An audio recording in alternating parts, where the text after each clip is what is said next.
నేను వారితో మాట్లాడినప్పుడు కూడా చెప్పడం జరిగింది. అంత వైబుల్ కాకపోయినా కేవలం ఈ ప్రాంతం మీద ప్రేమతో, అంటే బహుశా ఈ సంవత్సరం 2 సంవత్సరాలు 3 సంవత్సరాలు ఇబ్బంది ఉండొచ్చు, కానీ రానటువంటి కాలంలో ఈరోజు శంషాబాద్ ఎయిర్పోర్ట్, ఆ రోజు వైఎస్ రాజశేఖర రెడ్డి గారి దయ వల్ల ఈరోజు హైదరాబాద్ రూపురేఖలు ఏ రకంగా శంషాబాద్ ఎయిర్పోర్ట్ వల్ల మారినాయో, మళ్ళీ జగన్మోహన్ రెడ్డి గారు తీసుకొచ్చినటువంటి భోగాపురం ఇంటర్నేషనల్ ఎయిర్పోర్ట్ వల్ల ఉత్తరాంధ్ర రూపురేఖలు కూడా మారబోతున్నాయి అనేటువంటి విషయాన్ని వారు చెప్పడం జరిగింది. ఇది వాస్తవం కూడా. ఇంత పెద్ద ఎత్తున ఇవన్నీ కార్యక్రమాలు చేస్తే కడుపుమంట ఈ మధ్య ఈనో కూడా దొరకట్లేదట కదా షాపుల్లో, ఎవరు చెప్తున్నారు. అది చాలా సేల్ అయిపోతుందండి, ఎక్కువ మంది తెలుగుదేశం, బీజేపీ, జనసేన వచ్చి కొనుకెళ్ళిపోతున్నారండి అని. ఎందుకు కడుపుమంట?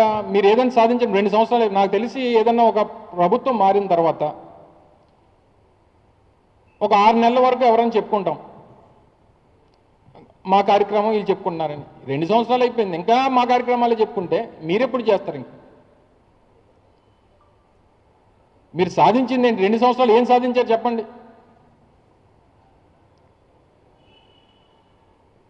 దయచేసి ఇప్పటికన్నా సరే, మీరు జగన్మోహన్ రెడ్డి గారిని మెచ్చుకోవడమో, లేకపోతే జగన్మోహన్ రెడ్డి గారిని అభినందించడం, ఇవన్నీ పక్కన పెట్టేయండి.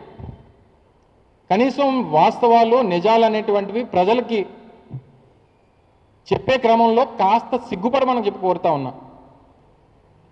మనిషి పుట్టిన తర్వాత కొంత సిగ్గు సర్వం అనేటువంటిది ప్రతి మనిషికి అవసరం.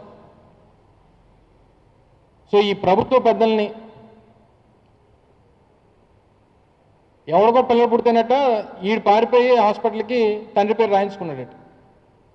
అలా ఉంది మీ మీ మీ వాళ్ళకం. నా బిడ్డ అని ఆ తల్లి చెప్పాలి కదా.